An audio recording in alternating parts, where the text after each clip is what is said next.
Caros católicos, hoje é o clássico Evangelho dos falsos profetas. No exercício de nosso ofício de pastores, constantemente denunciamos os falsos profetas e as falsas doutrinas que trazem. Ainda recentemente fizemos um sermão sobre a integridade da fé e os erros internos, erros daqueles que se dizem efetivamente católicos, assinalando a necessidade de se guardar a fé católica intacta, tal como ensinada por nosso Senhor Jesus Cristo e transmitida pelos apóstolos e pela Igreja ao longo dos séculos por meio de seu magistério infalível. Nosso Senhor Jesus Cristo, no Evangelho de hoje, nos dá efetivamente um critério. Pelos frutos conhecereis a árvore. Uma árvore boa não pode dar um mau fruto e uma árvore má não pode dar bom fruto. Porém, caros católicos, para usarmos esse critério de nosso Senhor Jesus Cristo, critério evidentemente muito válido, precisamos saber o que é um fruto bom e o que é um fruto mau. E precisamos saber, muitas vezes, com perspicácia, com certo nível de profundidade. Porque o demônio, na sua inteligência para perder as almas, não vai evidentemente nos dar um fruto inteiramente e tão aparentemente podre. Vai nos dar um fruto com uma bela aparência e com um pequeno veneno escondido. Precisamos, então, estar atentos, caros católicos, aos falsos profetas com suas falsas profecias. Lembremos, então, brevemente, desses erros propagados por falsos profetas. Insistimos com regularidade na indicação desses erros, porque insistem os falsos profetas na propagação deles. E em seguida, veremos um falso profeta de que ainda não falamos explicitamente como falso profeta que é. Lembremos então, caros católicos, temos os falsos profetas que querem, por exemplo, o fim do celibato eclesiástico, os falsos profetas que defendem a igualdade entre sacerdotes e leigos, às vezes mesmo nos meios católicos de missa tridentina, isso se faz de maneira mais sutil. Falsos profetas que defendem a colegialidade na igreja como se a igreja não fosse monárquica e hierárquica. Falsos profetas que defendem o ecumenismo e o indiferentismo religioso, como se pudéssemos nos salvar em qualquer religião, ou como se pudéssemos receber a graça de Deus em qualquer religião. Falsos profetas aderentes à teologia da libertação, falsos profetas que defendem a contracepção, que defendem o divórcio, que defendem a união entre pessoas do mesmo sexo. Falsos profetas que colocam a santidade nos dons carismáticos e que se deixam levar pelo sentimentalismo na vida espiritual, como se a fé fosse sentimento, como se a graça fosse sentimento, como se o importante fossem os dons extraordinários e não a nossa conformidade com a vontade de Deus. Temos ainda, caros católicos, os falsos profetas, que negam a autoridade do Papa e dos bispos em face da crise e de eventuais erros cometidos, alguns deles sérios. Na verdade, devemos saber que guardam autoridade naquilo que é correto. Temos os falsos profetas que negam que o Papa Francisco seja o Papa. É um erro grave contra a fé afirmar que ainda seja Bento XVI o Papa.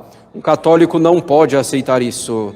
Temos os falsos profetas que defendem o erro da astrologia, qualquer que seja o tipo dela, como se fôssemos tolos, e defendem com argumentos de supostos grandes conhecimentos do cristianismo medieval e antigo, invocando de maneira deturpada, falaciosa, alguns santos da Igreja.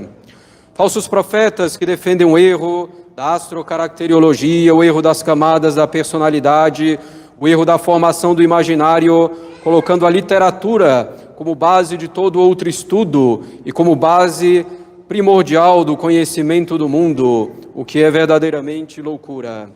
Temos os falsos profetas que defendem, no mais das vezes, sutilmente, o erro do perennialismo ou do tradicionalismo, com sua visão simbólica do mundo e da religião, com seu esoterismo mais ou menos escancarado, defendendo que todas as religiões são manifestações de uma metafísica primordial, acessível somente a alguns iniciados.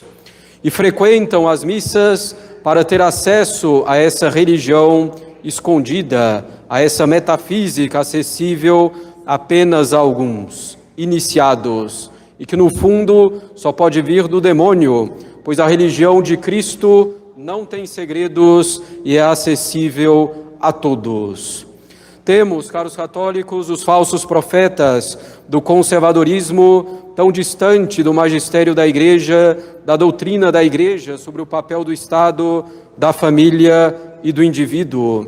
São os falsos profetas que propagam os erros da direita que se forma no Brasil e no mundo. Temos os falsos profetas que defendem as liberdades individuais modernas como se fossem um bem, sendo que essas liberdades, tais como apresentadas e vividas, foram condenadas pela Igreja.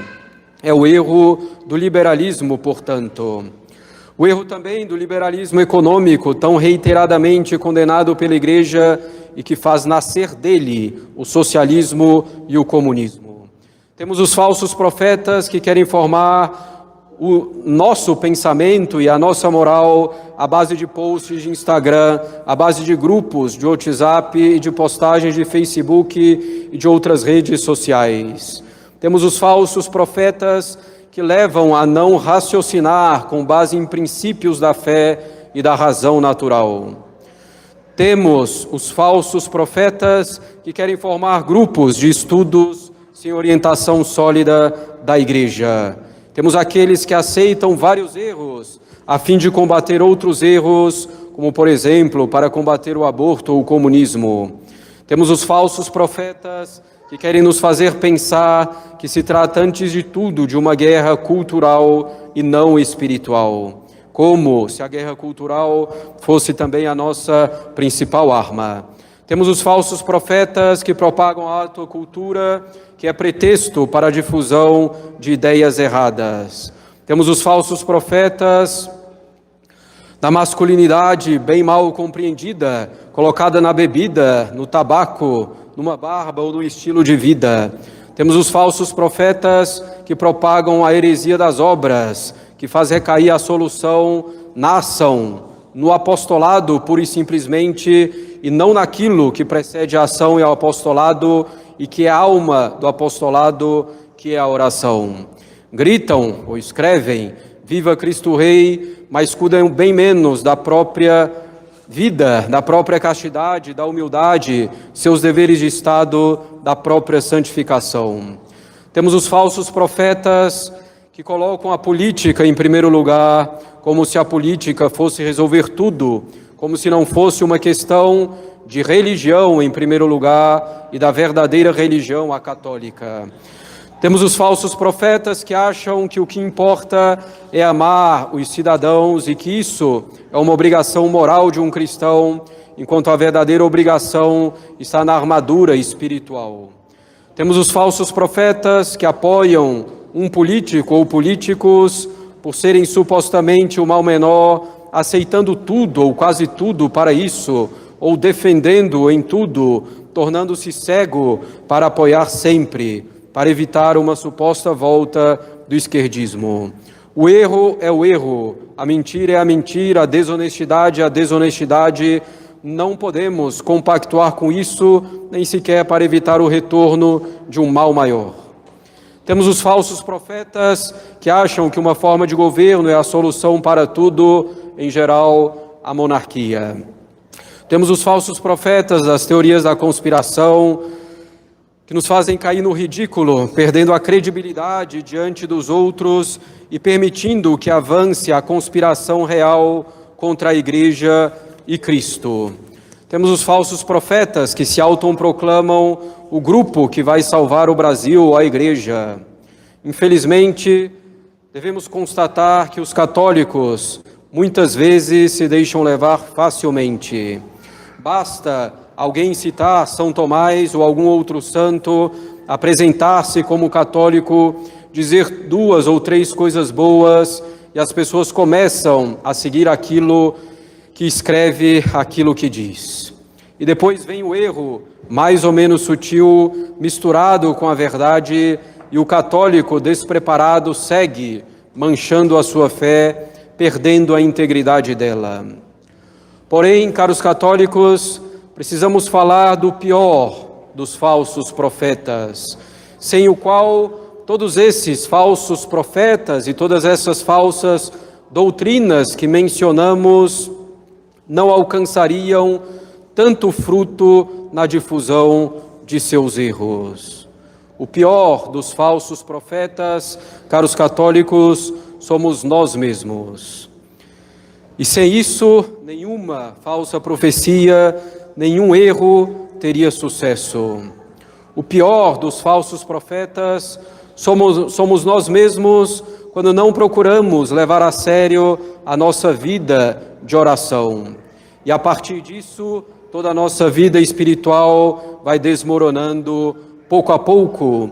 Todas as nossas defesas vão desaparecendo quando deixamos de buscar uma vida de oração constante, ordenada, séria, sobretudo com a meditação e o terço diários. O pior dos falsos profetas, caros católicos, somos nós mesmos quando não combatemos seriamente o pecado, quando não fugimos das ocasiões de pecado. O pior dos falsos profetas somos nós quando não procuramos praticar a virtude, mas nos conformamos com a mediocridade. O pior dos falsos profetas somos nós quando não entendemos ou quando não queremos entender como Deus age no governo do mundo e de nossa vida, e então murmuramos, reclamamos, não querendo nos conformar com a vontade divina. O pior dos falsos profetas, caros católicos, somos nós quando negligenciamos nossos deveres de Estado por ignorância ou por comodismo. O pior dos falsos profetas somos nós quando, apegados às nossas próprias inclinações desordenadas e para justificá-las, vamos aderindo a um erro e a outro sob algum pretexto que encontramos. E assim dizemos, tal pessoa faz assim, então também posso fazer. Tal pessoa que vai à missa tridentina pensa assim, então também posso fazer, ou também posso pensar. Tal pessoa católica age assim no seio da família, então também posso agir assim, com grosseria, com impaciência. Tal pessoa católica age assim no namoro, então também posso fazer. Tal fulano católico postou tal coisa sobre política, então também posso ter essa visão. E no fundo, sabendo que estamos errados, mas encontramos ali a justificativa para viver como queremos e não como devemos. Não há dúvidas, caros católicos, os falsos profetas não teriam sucesso no ataque à nossa alma e à nossa sociedade se nós, como católicos, não dessemos o gancho para que nos iludissem. Não teriam tanto sucesso se procurássemos com toda sinceridade servir a Deus em primeiro lugar e não se buscássemos pretextos, meios e modos para justificar simplesmente o que queremos. O pior dos falsos profetas, se assim podemos dizer, caros católicos, está em nós mesmos. Nos nossos pecados não combatidos, na nossa inteligência mal formada dentro da doutrina católica e mesmo do que é a razão natural, a lei natural. O pior dos profetas está nos nossos pecados não combatidos. E esse falso profeta está dentro de nós, esperando qualquer sopro de doutrina conforme ao que gostamos, ao que queremos nas nossas desordens, para poder então seguir, encontrar um argumento. Caros católicos, é preciso expulsar esse falso profeta dentro de nós. E devemos expulsá-lo pela vida sincera e esforçada de oração, organizando a nossa vida de oração, tendo uma rotina de oração nossa, de horários e também de nossa família. É preciso expulsar o nosso falso profeta pelo combate sincero ao pecado e à ocasião de pecado. É preciso expulsar o nosso falso profeta com a doutrina católica sólida, de livros católicos provados pelo tempo, com as encíclicas papais sobre os erros modernos e sobre a vida espiritual, com catecismos sólidos, com livros de espiritualidade realmente formados, com sermões e com formações sólidas. É preciso expulsar o nosso falso profeta com a prática da humildade, com a aceitação serena das humilhações. É preciso expulsar o nosso falso profeta com muita docilidade à igreja, ou seja, com muita disposição de seguir aquilo que a igreja sempre ensinou e sempre mandou. É preciso expulsar o nosso falso profeta pela prática simples, serena, discreta dos nossos deveres de Estado no cotidiano. É preciso expulsar o nosso falso profeta com a frequência aos sacramentos. Nas orações ao pé do altar, caros católicos, pedimos a Deus para que nos livre do homem iníquo e fraudulento. Abomo iniquo e doloso erueme. Podemos interpretar esse homem iníquo e doloso como sendo também o nosso velho homem, como sendo esse falso profeta que está em nós, apenas esperando alguém falar alguma coisinha para podermos justificar uma inclinação nossa desordenada. Apenas esperando um falso raciocínio para encontrarmos um pretexto para fazermos o que queremos, para fazermos o que está simplesmente de acordo com a nossa vontade, mas não de acordo com a vontade de Deus. Sejamos honestos, caros católicos, com nós mesmos e com Deus. Não nos enganemos, nem zombemos de Deus. E aí então poderemos viver como bons católicos, com esperança firme de nossa salvação e do bem para a nossa sociedade. Poderemos viver as bem-aventuranças já aqui na terra, nesse vale de lágrimas, em vista da felicidade perfeita no céu. Livremo-nos desse falso profeta que está em nós, para que seja nosso Senhor Jesus Cristo que viva inteiramente em nós. Em nome do Pai, do Filho e do Espírito Santo. Amém.